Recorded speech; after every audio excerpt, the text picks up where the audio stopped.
श्रीमान जांभूलकर जी, हमारी मैडम गोयल और उपस्थित सभी भाई और बहनों, सबसे पहले हमारे जीवन को सस्टेनेबल अगर बनाना है तो तीन बातें बहुत महत्वपूर्ण हैं: ethics, economy, ecology and environment. और इकोलॉजी एंड एनवायरनमेंट ऐसा है कि वो अगर अच्छा हुआ तो हमें डॉक्टर के पास जाने की जरूरत नहीं पड़ेगी। हमारे यहाँ जो जल प्रदूषण, वायु प्रदूषण और ध्वनि प्रदूषण है, इसके कारण हम हमारे जीवन की आयु कम कर रहे हैं। और इसीलिए उदात्त उद्दिष्ट से महात्मा गांधी जी ने स्वच्छ भारत का अभियान हमारे देश में शुरू किया और आदरणीय मोदी जी ने प्रधानमंत्री होने के बाद इसको विशेष रूप से महत्व दिया है। मैं दो बातें अक्सर बार बार कहता हूँ, याद भी रखता हूँ और खुद भी करता हूँ। Two important philosophy, one is innovation, entrepreneurship, science, technology, research, skill and successful practices. We name it as knowledge, and conversion of knowledge into wealth is the future. And other important theory है कि वो ये है कि conversion of waste into wealth, हम waste में value create करें।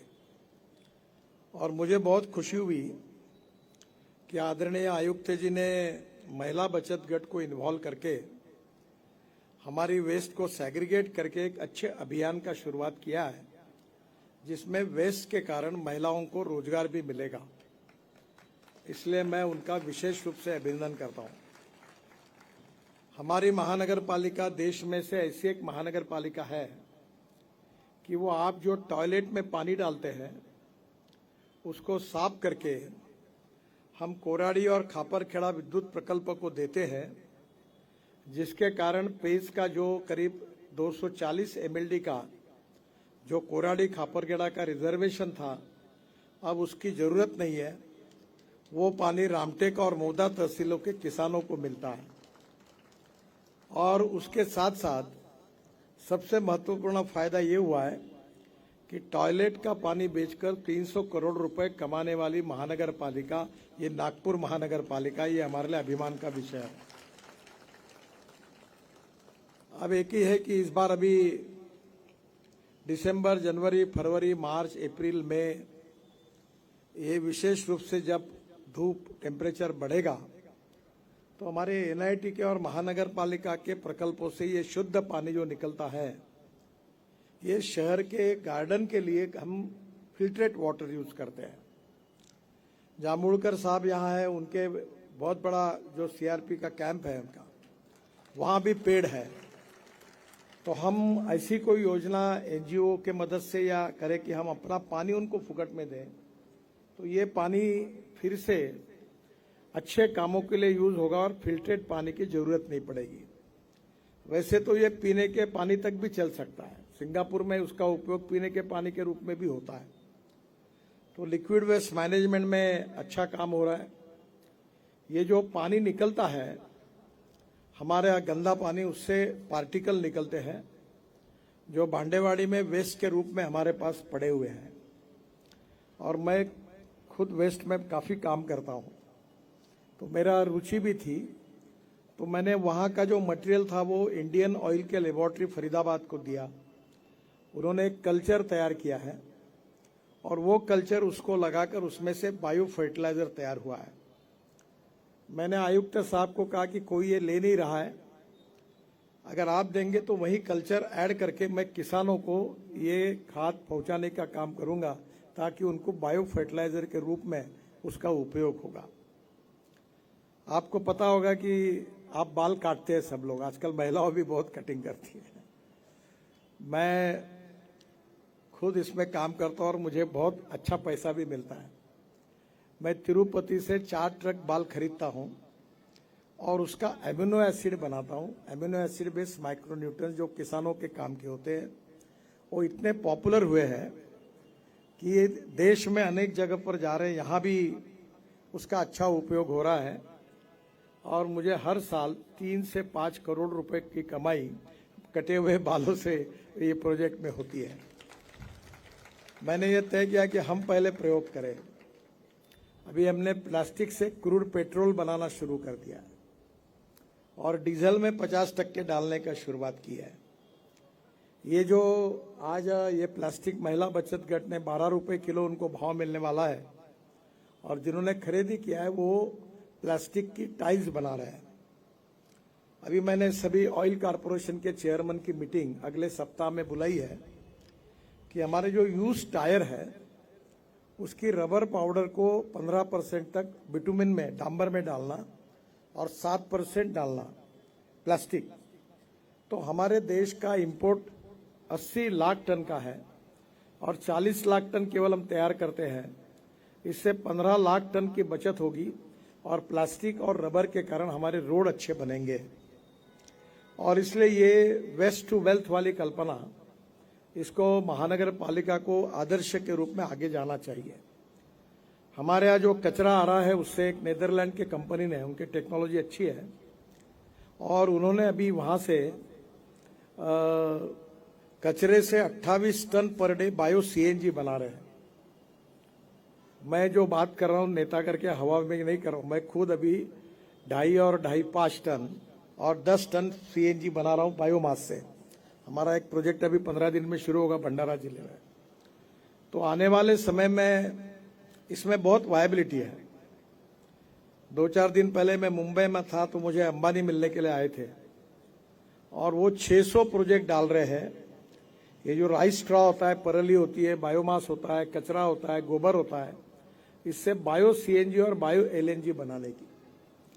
मेरे आयुक्त हमारे चौधरी जी को एक विशेष रूप से अनुरोध है कि इस महानगर पालिका में पेट्रोल डीजल की गाड़ी खरीदना बंद करो। ये मैं ट्रांसपोर्ट मंत्री करके, भारत सरकार ने भी 15 साल की पुरानी गाड़ियों को स्क्रैप करने की योजना बनाई है। और मैं अभी जिस गाड़ी से आया हूं वो इनोवा है, टोयोटा कंपनी की, वर्ल्ड की पहली गाड़ी है जो किसानों ने तैयार किए हुए 100% बायो इथेनॉल पे चलती है, 60% बिजली तैयार करती है और 40% इथेनॉल पे चलती है। पेट्रोल का भाव 120 रुपए लीटर, डीजल का 110 रुपए, इथेनॉल का 60 रुपए। तो पेट्रोल की तुलना में अगर एवरेज निकला तो ये केवल 25 रुपए लीटर पेट्रोल का भाव हो जाता है। आप में से अनेक लोगों के पास स्कूटर या मोटरसाइकिल होगी, मुझे आपका सहयोग चाहिए। मैंने अभी बजाज, टीवीएस, हीरो, इन सब की बाइक ये फ्लेक्स इंजन ने इथेनॉल पे बनाई है और अभी वो मार्केट में आए और इंडियन ऑयल ने 400 पंप इथेनॉल के खोलने का तय किया, नागपुर में भी खुला है। तो मेरा आपसे अनुरोध है कि अभी सीएनजी भी तैयार हो रहा है। अभी बजाज कंपनी की मोटरसाइकिल मैंने सीएनजी के ऊपर पुणे में 1 महीना पहले लॉन्च की तो 1 किलोमीटर के लिए पेट्रोल के लिए 2 रुपए 25 पैसे खर्चा आता है और सीएनजी के लिए 1 रुपया आता है। अब electric, ethanol, methanol, biodiesel, bio LNG, bio CNG और हाइड्रोजन ये सब आ रहा है और हाइड्रोजन भी महापालिका बना सकती है। हमारे कचरे से मीथेन बनाकर मीथेन से हाइड्रोजन बनाएंगे तो हम हमारे देश को ऊर्जा को आयात करने वाला नहीं, ऊर्जा को निर्यात करने वाला देश बन सकते हैं। मैं 2004 से स्वच्छता अभियान के द्वारा ये सब कामों को प्रोपोगेट करता हूं तो पहले लोग मुझे हंसते थे। अब G20 की अलायंस हुए बायोफ्यूल और अल्टरनेटिव फ्यूल की और हमने खुद नागपुर महानगर पालिका में जितना कचरा होता है उससे 1000 गुना ज्यादा कचरा हमने दिल्ली मुंबई हाईवे जो दिल्ली से मुंबई तक है उसमें और UR2 एक 10,000 करोड़ का बड़ा प्रोजेक्ट है उसमें, डोलेरो अहमदाबाद एक्सप्रेस हाईवे में, चंडीगढ़ में और कल 2 दिन में लगातार रहा तमिलनाडु, सब जगह मैंने मैंडेटरी किया और अब हम मशीन दे रहे फुकट में कॉन्ट्रैक्टर को कि वो कचरे को सेग्रीगेट करे और पूरा कचरा हम रोड कंस्ट्रक्शन में यूज करें ताकि हमारे देश में स्वच्छता होगी और कचरे से हमारे देश को मुक्ति मिलेगी। 80 लाख टन कचरा अभी तक हमने यूज किया है। तो मेरा आपसे अनुरोध है कि कचरे को वेस्ट टू वेल्थ ये रोजगार का भी साधन हो सकता है और हमारे जीवन को भी सस्टेनेबल बना सकता है। हमारे महानगर पालिका में हम लोग नागपुर शहर के प्रदूषण को कम करें, स्वच्छता को और आगे ले जाकर पहले नंबर का अवार्ड मिला है। और दूसरी महत्वपूर्ण बात यह है कि हमारे यहाँ कचरे में कहीं भी गंदगी ना हो, ताकि आप लोगों को डॉक्टर के पास जाने की आवश्यकता नहीं पड़ेगी। स्वच्छता ही जीवन है और ये रोजगार का भी साधन है और इकोलॉजी एंड एनवायरनमेंट को प्रोटेक्ट करने का भी है। और ये संभव है और ये हो सकता है। ये मैं अपने व्यक्तिगत प्रयोगों के द्वारा जब खुद मैंने अनुभव किया है तो मैं आपको बताता हूँ, आप भी ये कर सकते हैं। मेरा एक मशीन है एक्सेल इंडस्ट्रीज का, जो बाद में मैंने आज के तारीख में मैं 8 साल अमिताभ बच्चन और मैं दोनों एनडीटीवी के कार्यक्रम में साथ में थे। तो मैंने हमारे घर पर एक मशीन है कि जितना कचरा निकलता है या कोई खराब अनाज होगा, रोटी होगी, सब जो होगा काम का नहीं है, या मुझे पुष्पगुच्छ बहुत लोग देते हैं तो मैं वो मशीन में डालता हूँ और वो मशीन से बायो फर्टिलाइजर होता है 6 रुपए किलो का। मैं आपको इसलिए बता रहा हूँ कि मैं 50,000 टन बायो फर्टिलाइजर बना रहा हूँ और वो किसानों को दे रहा हूँ। मेरे खुद के खेती पे 1 एकड़ में 88 टन गन्ना हुआ और सोयाबीन 11 क्विंटल हुआ। ये रिकॉर्ड हुआ, मेरे पत्नी को अवार्ड मिला इसका। ये कारण बायो फर्टिलाइजर के कारण। और इसलिए केमिकल फर्टिलाइजर और पेस्टिसाइड से मुक्ति देना, ये जो सिंगल यूज प्लास्टिक है उसको देश से मुक्त करना। और जैसे मैं अभी पूछा, जिन्होंने एक प्लास्टिक उठाया, बोले क्या बोले, हम ये बड़े बड़े ब्लॉक्स बनाएंगे। तो मैं हमारे आयुक्त जी को कहूंगा कि महापालिका बहुत ब्लॉक खरीदी करती है, तो इनको प्लास्टिक दे रहे हैं सस्ते में, तो इनको बोलो ब्लॉक हमको सस्ते में दो, रेट कॉन्ट्रैक्ट करो और हमारे वेस्ट प्लास्टिक के ब्लॉक से सब जगह लगा दो।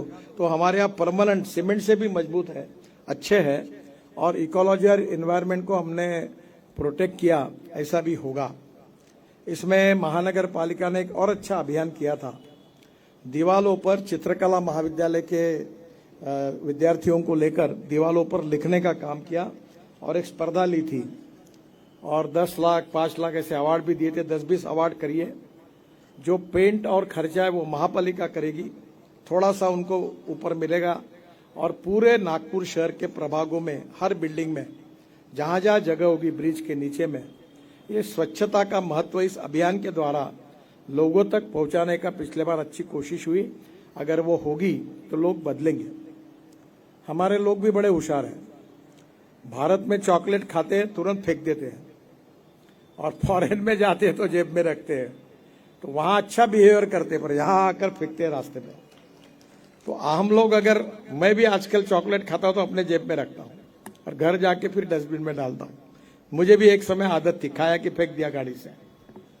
पान थूकते हैं, ये तुम्हारा कौन सा वो पान बाहर तंबाकू गुटखा खाते थूकते हैं।